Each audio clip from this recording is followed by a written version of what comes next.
তো hello' dear friends, তো আজি মই দেখাবলৈ গৈ আছোঁ মোৰ মুৰ্গীখিনি। চাওক কিমান দিন বয়স হৈছে আৰু কেনেকুৱা গ্ৰ'থ আহিছে। তো এইফালে মই গৈ আছোঁ এতিয়া মুৰ্গীখিনি দেখাবলৈ, দেখিছে।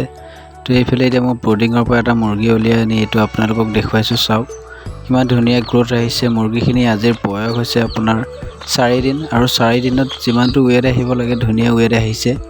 তো এইফালে দেখিছে মুৰ্গীখিনি ইয়াৰ পাখি চাখি আহি গৈছে। এয়া 4 দিনীয়া পোৱালি হয় মোৰ মুৰ্গীখিনি।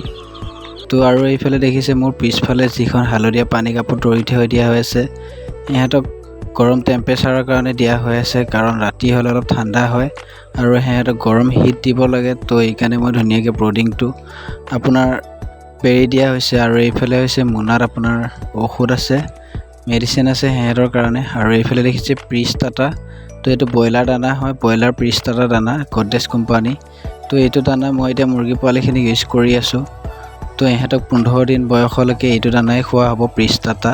আৰু এইফালে দেখিছে বিচনাত ধুনীয়াকৈ মেডিচিনবিলাক থৈ দিয়া হৈছে, আৰু এইটো বয়ামতো মেডিচিনেই হয়। তো আৰু এইফালে দেখিছে এইটো হৈছে ORS পাউডাৰ। তো এইটো যেতিয়া মুৰ্গীখিনি অনা হয়, তো গাড়ীৰ পৰা নমোৱাৰ পিছত এই ঔষধটো ব্যৱহাৰ কৰা হয় পানীৰ লগত মিক্স কৰি। তো আৰু এইটো হৈছে লিগজেন পাউডাৰ, এইটো ভিটামিনৰ কাৰণে খুওৱা হয়। তো ইহঁতক মই 3 দিন এইটো ইউজ কৰি আছোঁ আনাৰ পৰা ধৰি। তো এইটো ভাল হয় মেডিচিনটো। তো আৰু এইটো দেখিছে এইটো কেলচিয়ামৰ মেডিচিন হয়, 1 লিটাৰ। তো এইটো আমাৰ প্ৰথম ভেকচিনটো দিয়াৰ পিছত খোৱা হ'ব। তো আজিলৈ বাই বাই, আকৌ লগ পাম নেক্সট এটা মিনি ব্লগত। Bye bye.